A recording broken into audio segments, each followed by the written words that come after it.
Hi guys, how are you? So I hope you all are doing well. I've been watching your videos. The sign production has been good. The finger spelling is coming along. Work on your finger spelling flow. Make sure WH questions, eyebrows down. Yes, no questions, eyebrows up. Correct facial expression for emotion. You guys are doing really well. Make sure your sign flow, try not to, when you're signing, like pause or look up in between signs.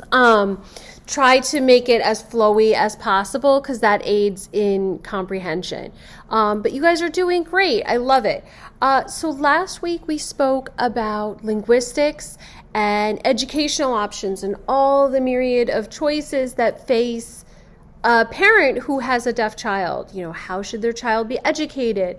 How should their child communicate? And, you know, there's a lot of people who have opinions on that. Speech pathologists, doctors, nurses, the parents, teachers, evaluators, social workers. There's all these people that are involved in making decisions. And for a parent, it can be very overwhelming and they don't always know what is best. So we talked before about self-contained classes, which is a deaf class within a hearing class. We talked about a school for the deaf, which is all deaf children, either a day school or they could live there. We talked about, I have to do a video. We talked about how they could be mainstream, like go to a hearing class with an interpreter or without. And then we also talked about the different communication options. They could just sign. They could talk and lip read. They could do a combination. They could learn more signed English. So all these choices that parents are faced with, and often they're like, what should I do? Also, in addition to that, should my child get a hearing aid? Should they have the surgery and get a cochlear implant? All these choices. And if you're not familiar with a cochlear implant, we touched briefly on it last week. It is a surgery. They do a surgery right here. They go through the skull. They drill through the skull. They implant something under the skin here. So if you have somebody with a cochlear implant, you can feel it. There's a little bump. And they take a wire and it sends an electric impulse to the cochlea, which is in the inner ear. And in order to get there, they do have to drill through the skull. And then the outside piece can go on and can go off. So it is a surgery. It comes with risks, but it cannot make a child hearing. That's not what it does. It can improve a child's ability to hear. It takes a lot of work. Speech therapy, listening therapy, all kinds of work to get used to training the brain to understand these signals. It doesn't sound the same as natural speech does to us. It does sound different. Sometimes it's successful, sometimes it's not. I think oftentimes people think going into this that yay, it's all going to be successful. It doesn't work that way. Not everyone is successful. It depends. So for this week, for the assignment, what you're going to watch is you're going to watch an award-winning short film. And I'm telling you it's a short film now, but when it ends, you're going to be like, oh, that's the end. It is a short film, okay? It's really good. You'll like it. It's really good. It's very interesting. So if you want to watch it with other people, feel free. It's interesting. It's a short film.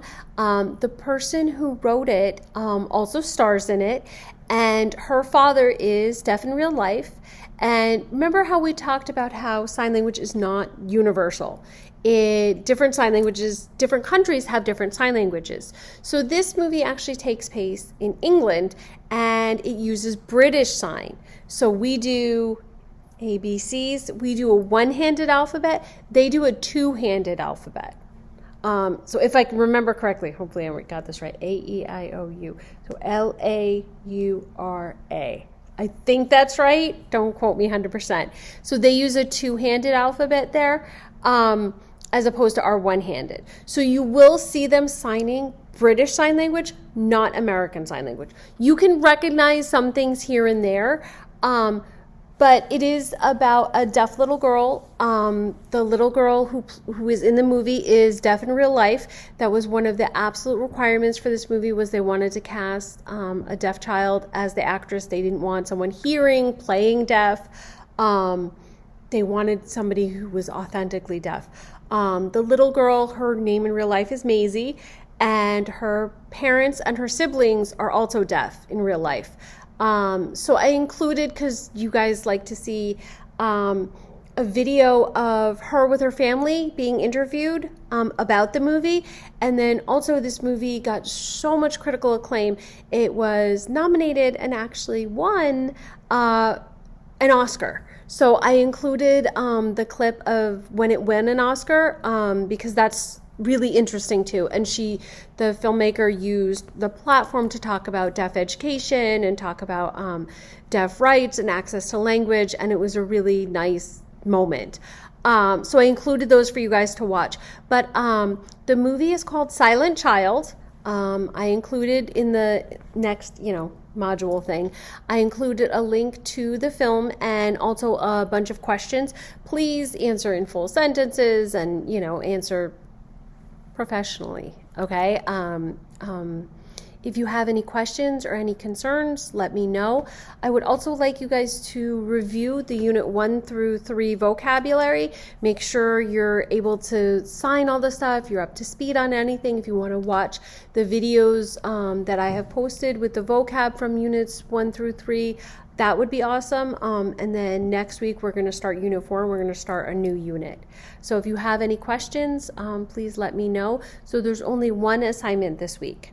Okay, so if you haven't turned in any of the previous assignments, please make sure you do so. As always, any questions, concerns, or anything, see me.